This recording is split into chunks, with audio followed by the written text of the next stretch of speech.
이제 수술과 이제 시술의 차이점에 대해서 설명을 드리고자 합니다. 보면은 이제 많은 수술도 하고 많은 시술도 하는데 과연 이제 어떤 게 수술이고 어떤 게 시술이냐 이런 것들이 이제 혼돈하는 환자들이 많아요. 주로 이제 뭐 칼을 째고 하는 거는 이제 수술이고 뭐 또 간단한 건 시술이다 이렇게 많이 알고 있기도 하고 또 많이 아프면 또 수술하고 또 덜 아프면 또 시술하고 이렇게 알고 있는 사람도 있기도 하죠. 그리고 또 뭐 예를 들어서 뭐 뼈가 또 부러지면 수술하고 뭐 그렇지 않으면 또 시술하고 이렇게 많이 혼돈이 오는 것 같아요. 그래서 이제 저희 주로 이제 제가 하는 이제 척추에 관해서는 어떨 때는 수술을 하고 어떨 때 시술하고 과연 시술이 어떤 효과가 있고 어떤 건지 좀 알아보고자 합니다.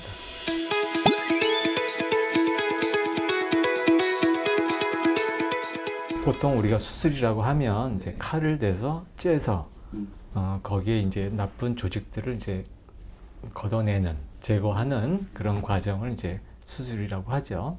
이제 수술하면 이제 마취도 할 거고 전신 마취도 하고 이제 부분 마취도 하고 그래서 이제 칼로 도려내는 과정을 우리가 수술이라고 하고 반면에 시술은 칼을 사용하지 않고 어떤 뭐 줄 같은 카테터라든지 다른 도구들을 이용을 해서 뭐 염증을 제거한다든지 환부를 이제 뭐 이렇게 정리를 한다든지 그런 거죠. 그러니까 근본적인 차이는 칼을 대느냐 안 대느냐 그 차이인 거죠. 그래서 이제 수술의 경우에는 그 환부를 완전히 도려내기 때문에 초기에는 이제 완벽하게 할 수 있는 그런 장점이 있죠. 하지만 나중에는 이제 후유증이 좀 따를 수가 있죠. 이 칼자국 자체가 어떤 흉이 져버리게 되면 그게 좀 딱딱해지고 유연성이 떨어지죠. 예를 들어서 복부를 수술했다고 쳐요. 그래서 이제 칼자국이 있어요. 그러면 이제 근육도 자르거든요. 그래서 뭐 이제 다 나쁜 조직을 제거하고 나서 이제 꿰맸어요. 꿰맸는데 움직이다 보니까 그 부분이 뻣뻣해서 못 움직이게 돼요. 그런 후유증이 좀 남을 수 있는 그런 단점이 있는 거죠. 근데 반면에 시술은 이제 그런 게 없죠. 그런 게 없지만 수술처럼 완벽하지는 못해요. 그래서 보통 아주 심한 경우에는 이제 수술을 하게 되는 경우가 많고 그래도 좀 덜 심한 경우에는 시술하게 되는 경우가 있는데 시술도 이제 수술하기엔 너무 나이가 많다든지 면역력이 떨어진다든지 컨디션이 안 좋은 경우에 그런 경우에는 이제 수술까지 못하고 시술로 좀 어느 정도 대체를 하는 경우도 가끔 있긴 합니다.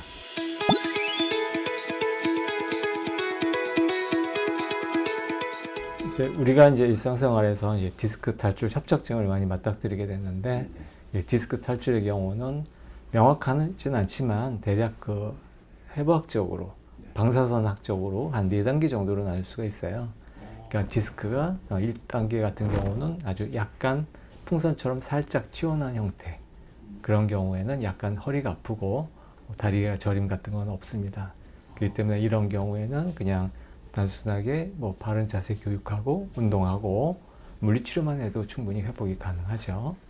두 번째 단계는 돌출 단계인데 꽤 나오는 거죠. 뭐 한 20%에서 한 50% 정도 이렇게 디스크가 볼록 그 풍선 꽈리처럼 이렇게 튀어나오는 상태를 말하죠. 이럴 때는 이제 허리가 아프면서 다리까지 저리거나 당기거나 하게 되죠. 통증도 한 4, 5 정도로 꽤 많은 상태가 되겠고 그러면서 이때는 좀 단순한 물리치료만은 쉽지 않고 어떤 시술이나 주사 같은 걸 치료를 해야 되겠고 수술은 거의 하지 않은 상태고요. 그다음에 3단계 정도 되면 이제 많이 한 70% 이상 3단계 같은 경우는 한 70% 이상 정도 튀어나와서 굉장히 심한 통증을 일으키고 앉아있는 것도 힘들고 일상생활이 좀 힘든 정도죠. 그래서 그랬을 때 그런 경우에는 시술도 할 수 있고 이제 수술도 할 수 있고 그렇죠. 그런 경우에 이제 주사만으로는 부족한 상태입니다. 이제 4단계 같은 경우는 거의 디스크가 터진 상태죠. 그런 경우에는 거의 막 아파가지고 견디지 못하고 이제 다리가 이제 마비가 오기 시작하게 되죠. 그래서 이제 막 힘이 빠지고 이제 거의 수술하게 되는 경우가 많은데, 근데 디스크가 터졌다고 해서 또 다 수술한 건 아니고, 디스크가 조금 나왔는데도 수술 안 하는 것도 아니에요. 그러니까 증상에 따라 좀 틀린데 이제 수술을 하게 되는 경우에는 주로 이제 통증이 아주 심해서 못 견딜 정도 하고 그 다음에 마비가 왔을 때 마비라는 거는 근육의 힘이 떨어질 때 예를 들어서 이제 4번, 5번 디스크 같은 경우에는 발목 힘이 떨어지는 거예요. 올라오질 않고 족하수라고 그러죠. 그래서 잘 걷질 못하게 돼요. 그리고 쩔룩거리게 되고 그래서 그 정도 되면 이제 마비라고 표현을 하는데 그럴 때는 이제 바로 수술을 해야 되는 게 원칙이죠. 반면에 디스크가 터져도 마비가 없고 통증도 별로 없으면 일단 지켜봅니다. 왜냐하면 꼭 수술해야 되는 건 아니고 이 터진 디스크가 자연적으로 흡수가 될 수 있어요. 그러니까 자연 치유가 되는 거죠. 스포츠 선수나 축구 선수 혹시 그 예 같은 건 없을까요? 그 옛날에 왜 디스크가 터진 선수가 있었죠. 있어요? 진순지 선수라고 옛날 LG 선수였는데 그때 디스크가 터져가지고 수술할 정도였는데 본인이 거절을 했어요. 그래가지고 1년 동안 재활을 해서 복귀를 해서 그 다음부터는 축구를 잘하고 상도 받고 재발도 안 하고 그랬습니다. 그래서 굉장히 경우에 따라서 이게 임상적으로 판단을 잘 해야 됩니다. 그래서 아까 단계 1, 2, 3단, 4단계를 얘기를 했는데 2, 3단계는 대부분 이제 시술 정도는 필요할 것 같고요. 4단계는 이제 수술 가능성이 높은 거죠.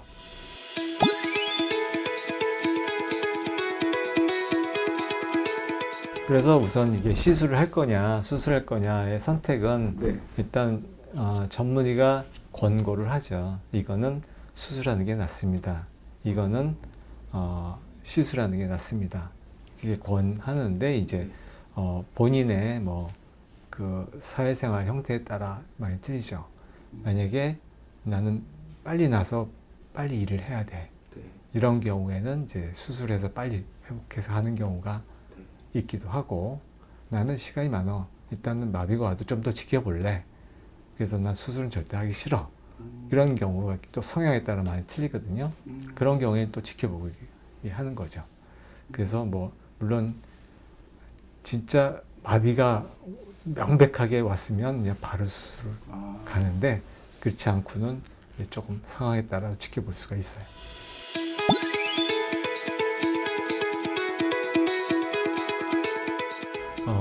그 수술은 아까 말씀드린 것처럼 그 뭐 환부를 완전히 드러내서 하는데 그것도 재발을 할 수가 있어요. 남아있는 디스크가 또 튀어나올 수가 있는 거거든요. 근데 반면에 시술은 수술처럼 그렇게 디스크를 뭐 긁어내거나 째서 이렇게 없애주거나 그런 게 아니에요. 오히려 디스크 사이즈를 좀 줄이거나 좁아진 통로를 넓혀주는 그런 형태가 되기 때문에 시술은 효과는 수술만큼 떨어지긴 하지만 좀 그래도 수술보다는 안전하고 후유증이 적은 그런 장점이 있어요. 그렇기 때문에 최소한의 상처를 주면서 시술을 하고 나머지는 자연치유를 일으킬 수 있도록 하는 게 굉장히 중요한 거죠. 그래서 시술이 다가 아니고 수술이 다가 아니고 그만큼 관리를 어떻게 하느냐, 사후의 관리를 어떻게 하느냐가 굉장히 더 중요한 겁니다. 특히 이런 디스크, 이런 척추 질환의 경우에는 이제 바른 자세와 이 코어 근육이라고 하죠. 중심 근육들을 그걸 튼튼하게 하는 게 무엇보다도 중요합니다. 아무리 수술을 잘하고 아무리 시술을 잘해도 그게 안 되면 100% 또 재발을 하는 거예요.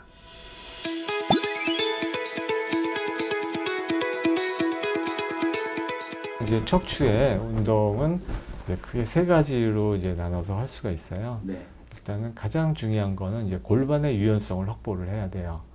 그래서 우리가 이제 어떤 운동을 하거나 일상생활을 할 때 몸통 회전이 많이 들어가게 돼요. 그랬을 때 이 골반이 유연하지 못하면 허리에 힘이 걸려서 디스크에 더 안 좋기 때문에 일단은 허리를 위한 재활 운동은 골반의 유연성을 확보하는 게 가장 중요합니다. 두 번째는 코어 근육, 아까 말씀드렸죠? 이 척추를 잡아주고 있는 중심 근육을 강화시키는 거예요. 그거는 이제 척추를 흔들리지 않게 해주는 거죠. 흔들리지 않게 해서 딱 척추를 보호하면은 이제 거기서 이제 자연 치유가 일어나게끔 하는 거죠. 특히 이런 코어 근육들은 또 허리가 아프거나 수술하거나 시술하고 나면 다 약해지게 돼요. 그래서 특히 더 해줘야 되고요. 그다음에 세 번째는 뭐 신전 운동이나 굴곡 운동을 해야 되는데 디스크의 경우에는 신전 운동 요즘 많이 유행하죠. 신전 운동을 해야 돼요. 근데 반면에 협착증의 경우에는 네. 신전 신전 운동하면 더 악화가 됩니다. 그래서 그 협착증의 경우는 굴곡 운동을 주로 해주셔야 돼요.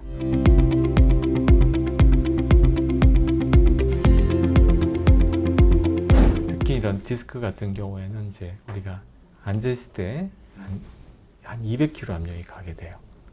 그러면은 똑바로 앉아있을 때 그런데 200kg 압력 가면 디스크가 생길 확률이 높잖아요. 네. 그래서 서 있을 때는 100kg밖에 안 되거든요. 네. 걸을 때는 70kg. 누워있을 때는 제로예요. 그럼 허리를 숙일 때는 300kg가 넘기 때문에 네. 이 압력이 높을수록 디스크 발생의 확률이 높겠죠. 네. 그러니까 앉아있으면 높아요. 그런데 허리를 똑바로 펴고 있는 상태에서 200kg인데 허리를 이렇게 고정하게 앉아있게 되면 한 300kg가 넘어요. 그 상태에서 또 무거운 거 들게 되면 뭐 400, 500kg 이상 되겠죠. 그럼 거의 디스크가 많이 생긴다는 거죠. 그래서 이 바른 자세가 그나마 중요한 거고, 그 다음에 이 척추를 잡아주는 코어 근육이 강하면 척추를 잡아주면서 힘을 분산시켜요. 디스크 압력이 분산이 돼요. 그럼 100kg 갈 게 50kg 줄일 수가 있고 그렇게 되는 거예요. 그래서 바른 자세와 근력이 굉장히 중요합니다. 척추에. 특히 척추 뭐 디스크나 협착증 있는 분들은 철저하게 그거를 지키셔야 됩니다.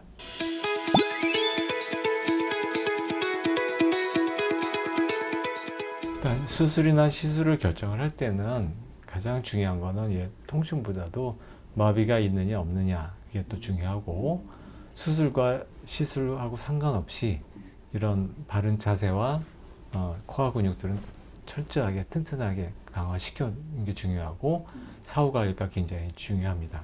무엇보다도 더 중요한 거는 예방이기 때문에 사전에 항상 바른 자세랑 코어 운동을 병행해서 건강한 척추를 유지하시기 바랍니다.